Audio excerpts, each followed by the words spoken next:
There was a splendid kingdom where rivers flowed like beautiful maidens across green meadows.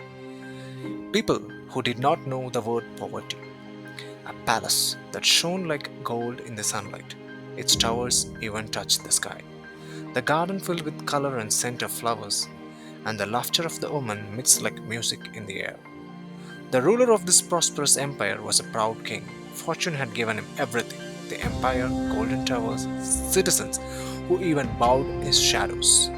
But deep in his heart was a void, one born not of necessity but of arrogance. Why should the forests grow as they please? Why should the rivers run in their own paths? Am I not the master of this land? Should the nature not obey me? That thought soon turned into a command, and the king's messenger arrived on the horseback, stopped in the village center, and loudly announced the decree. All the people looked at each other with a kind of fear. As a result, the forests were cut down, and so the green glow of that land began to fade.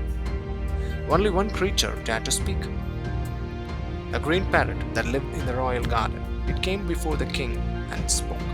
Your Majesty, if you silence the voice of the forest, you will create death. The trees give rain, the rivers give life. By ruling without wisdom, you are destroying yourself. The king became furious. A parrot teaching me how to rule? Your clever talk is useless. Go away, or I will put you in a cage. The parrot flew away. So is the prosperity of the kingdom. The rivers were forced to run in straight lines like a disciplined soldiers. No creatures shall live without my permission, the proud king declared. Days passed, times rolled, time brought destruction on its wings. The rivers turned to stone, the fields dried up, the treeless land withered.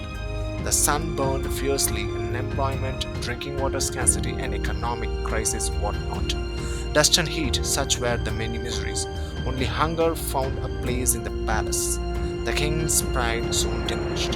One morning the parrot returned. You wanted to enslave the nature, it said softly. A king who forgets the compassion cannot rule himself. These words crushed the king's heart. He bowed his head not for the parrot but for the truth. The king, realizing his mistake, started planting trees. In a few days, the rain returned. The rivers sang, and the king understood that majesty begins where pride ends. Authority can force obedience, but wisdom achieves unity. Those who rule nature with arrogance invite their own destruction.